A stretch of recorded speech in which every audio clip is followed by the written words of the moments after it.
Isa po ito sa mga best seller ko, hindi pa po naluluto, sold out na. Ngayon po, ibabahagi ko na sa inyo ang detalyadong video nang sa ganon pare-pareho na po natin itong pagkakitaan. Panoorin nyo po hanggang dulo dahil iisa-isahin ko po talaga yung buong proseso nito para po magawa nyo rin itong ating napakasarap. Tamang-tama lang po talaga yung tamis kahit mapadami pa po kayo ng kain, hindi po nakakaumay na banana cake. Kung gusto nyo po itong gawing pang negosyo dahil mas masarap naman po talaga kapag hinog na saging yung gamit natin dito, doon po sa mga nagtitinda ng saging, tanongin nyo po kung meron sila ng mga overripe.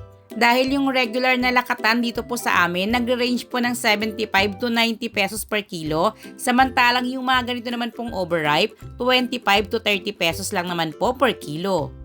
Huwag po kayong matatakot lalo na po sa mga first timer na akala nyo bulok na po ito, tingnan nyo po sa pinakaloob.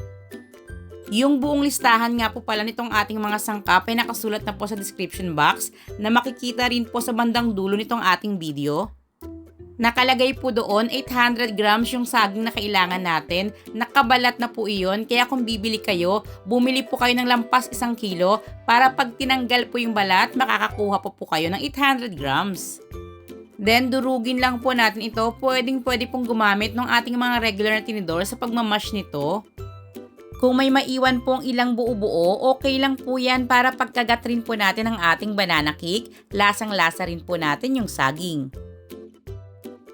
After nyan, ilagay na po natin yung mga itlog. Ipinapayo ko po sa inyo na huwag nyo pong diretsong basagan yung itlog dito po sa ating mixture.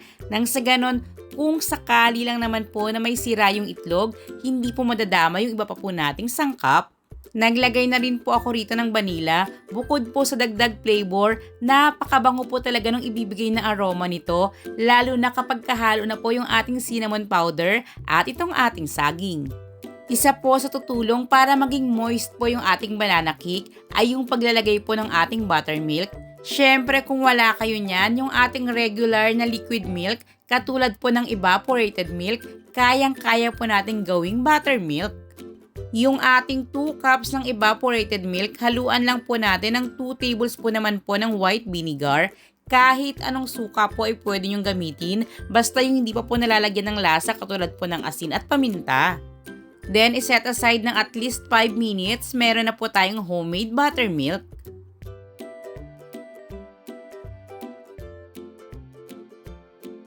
Then, maglalagay na po tayo ng asukal. Dito po, 2 kulay ng asukal yung aking ginamit. Isa rin po ito sa tutulong para maging moist po yung ating banana cake. Haluing mabuti na halos matunaw na po talaga yung inilagay nating mga asukal. Then, maglalagay naman po tayo ng kaunting asin na magbabalanse po sa lasa po ng ating cake.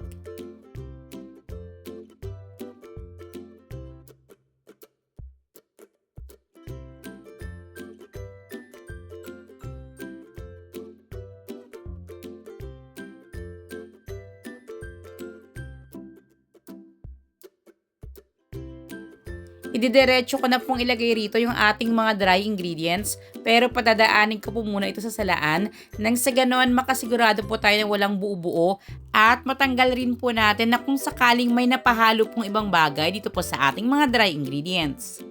Lalo na po itong baking soda at baking powder, salain nyo po talaga ito once na maglalagay po kayo sa inyong mga lutuin dahil kapag namuo po ito doon po sa ating mixture, makakalasa po talaga kayo ng mapait doon po sa inyong niluto.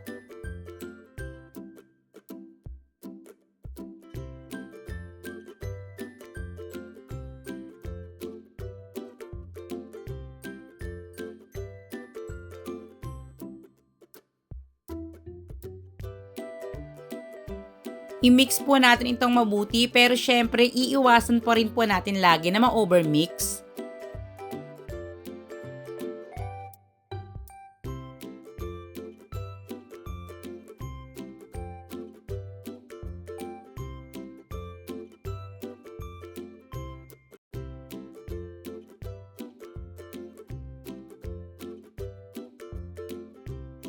At makikita nyo rin po doon po sa listahan ng ating mga sangkap, nagagamit po tayo ng 600 grams ng chocolate chips. Pero dito po sa ating pinaka-mixture, 300 grams lang po yung aking inilagay dahil yung matitira pong 300 grams ay ilalagay ko naman pong pang toppings.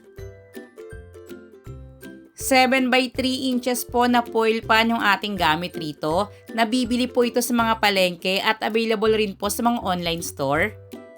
At bawat pan po 330 grams po ng ating mixture yung ating ilalagay.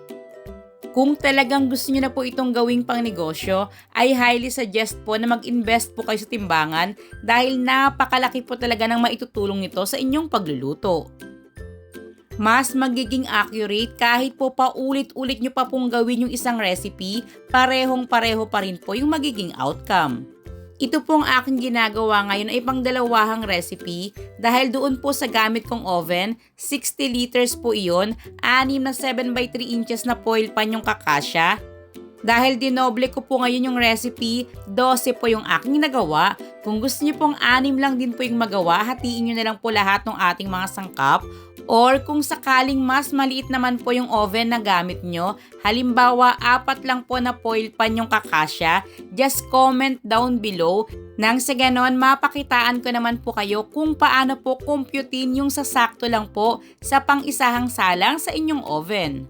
Katulad po nung nasabi ko na sa inyo kanina, yung kalahati po ng chocolate chips ay aking ipang-toppings ngayon. Bali 12 po ito, 300 grams po iyon. Tinitimbang ko po talaga para makompute kung mabuti yung costing at the same time pare-pareho po yung dami ng inilalagay natin per foil pan. Tig 25 grams po yung tinatoppings ko bawat isa na chocolate chips. Then naglalagay rin po ako ng tig 10 grams ng walnuts at ng sliced almonds. Sa pagluluto naman po nito, ganito po yung aking ginagawa. Sa preheated oven ng 180 degrees Celsius, isinasalang ko po ito sa pangalawang layer lang po, wala po sa pinakagitna. Then niluluto ko po muna ito na ang init po ay taas at baba ng 180 degrees Celsius nga po ng 25 minutes. After nyan, patuloy ko naman po itong lulutuin na ang init po ay nasa baba na lang po ng 20 minutes. Dapat po gamay rin natin yung gamit nating oven. Sa ipinakita ko po sa inyo, yun po yung magandang luto para po sa akin na ang gamit ko po ay itong aking oven. Palamigin po muna natin ito ng husto bago po natin ito takpan. Subok ko na po, hindi ko po nilalagay sa aming fridge. Ito pong ating banana cake. Tumatagal po ito ng hanggang 1 week na in good condition pa. At the more na tumatagal po ito, mas nagiging moist. And charan! Heto na po mga palalabs ang ating overloaded choco banana cake. Ito po ay bagong luto pa, katulad nga ng sinabi ko sa inyo, mas patagalin nyo po ito, mas magiging moist pa. Yung lasa po talaga nito, malalasahan mo po yung iba't ibang flavor, yung lasa rin po ng ating saging, tamang-tama lang po talaga yung tamis at di nakakaumay. Sana po ay muli niyong pagtiwalaan at subukan itong ating recipe. Huwag niyo rin po sanang kalimutan na itag ang inyong mommy loves, ang Mix and Cook. Napakasaya ko pong ibahagi ito sa inyo dahil batid ko na ngayon hindi lang po ako yung kikita dito sa ating napakasarap na recipe. Posibleng kayo na rin po at maihahain niyo pa po ito sa inyong buong pamilya.